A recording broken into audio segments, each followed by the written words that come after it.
উপবনে খুঁজতে খুঁজতে খুঁজতে দেখছে এক বৃক্ষের কোঠরে এক মুনিবর একটি চরণ বাড়িয়ে বসে আছে।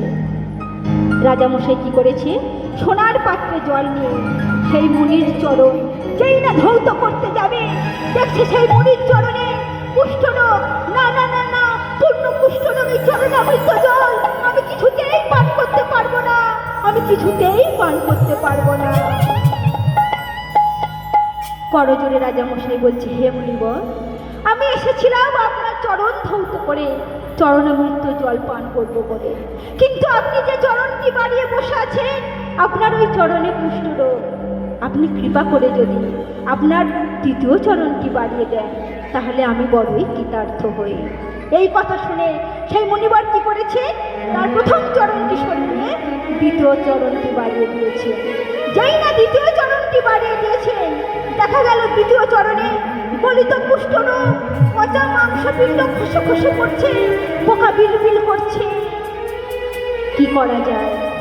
অগত্যাই মহারাজ সেই চরণ ধৌত করে পাত্রে জল নিয়ে দেখছে জলের মধ্যে পোকা বিলবিল করছে। রাজামশাই মনে মনে করছে, বেশ, এই পাত্রটা নিয়ে গিয়ে আমি প্রাসাদের কোনো এক কোনায় ঢেকে রাখবো। কিছু সময় অতিবাহিত হয়ে গেলে পোকাগুলো যখন থিতিয়ে যাবে তলায়, তখন নাই আমি জলটা পান করে নেব। এই চিন্তা ভাবনা করে রাজামশাই প্রাসাদে সেই জল ভরা পাত্রটি নিয়ে একটা পাত্র দিয়ে ঢেকে রেখেছে। আর সেই চন্দ্রধ্বজ রাজার ছিলেন তিন পত্নী মনে মনে করছেন, আমরা তো স্বামীর অর্ধাঙ্গিনী, তো স্বামী যা আনবে তার অর্ধেক ভাগ আমাদের। স্বামী বৈষ্ণবের চরণামৃত জল এনেছে, তা থেকে আমরা কেন বঞ্চিত হব? তাই কি করেছে, স্বামীর অলক্ষ্যে তিন পত্নী ওই চরণামৃত জল ভক্তি ভরে পান করেছে। কিছু সময় এসে যখন ওই রাজামশাই ওই চরণামৃত জলটা পান করতে যাবে, হাতে করে নিয়ে মুখের কাছে এনে দেখছে একটা পোকা বিলবিল করছে। অন্তরটা পিছিয়ে উঠলো, না না না না, কিছুতেই আমি এই জল পান করতে পারবো না। এই বলে কি করেছে, সেই চরণামৃত জলটা মাথায় নিয়েছে। যেই না মাথায় নিয়েছে, সঙ্গে সঙ্গে আবির্ভূত হলেন সেই মুনিবরে।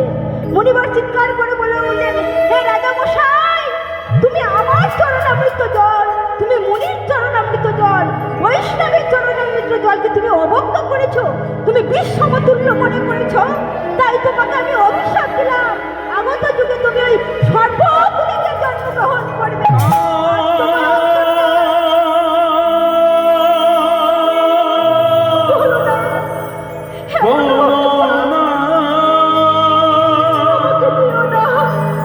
অমন অভিশাপ দিও না,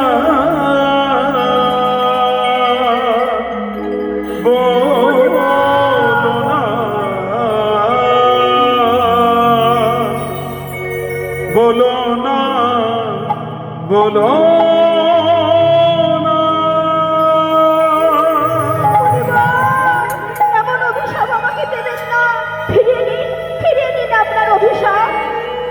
মুনিবর বলে উঠল, না না না, তার কিছুতেই হয় না, অভিশাপ যখন দিয়েই ফেলেছি তা ফলবেই ফলবে।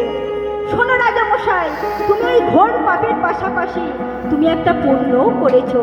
তুমি যে আমার চরণ ধোয়া জল, বৈষ্ণবের চরণ ধোয়া জল তোমার মস্তকে ধারণ করেছো, সেই পুণ্যের ফলে একদিন অনাদির আদি গোবিন্দ তোমার মস্তকের ওপর ত্রিভঙ্গ মুরলী ধারণ করে, ত্রিভঙ্গ রূপ ধারণ করে অধরে মুরলী নিয়ে তোমার মস্তকের ওপর নৃত্য করবে।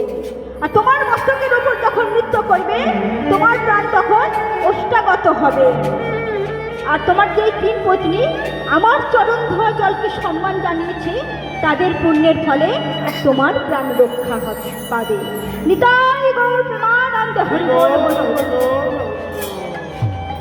সেই চন্দ্রধ্বজ রাজা দাপর যুগে কালীয় নাগ হয়ে সর্বজনিতে জন্মগ্রহণ করলেন। আর ওই যে তিন পত্নী তারাও এসে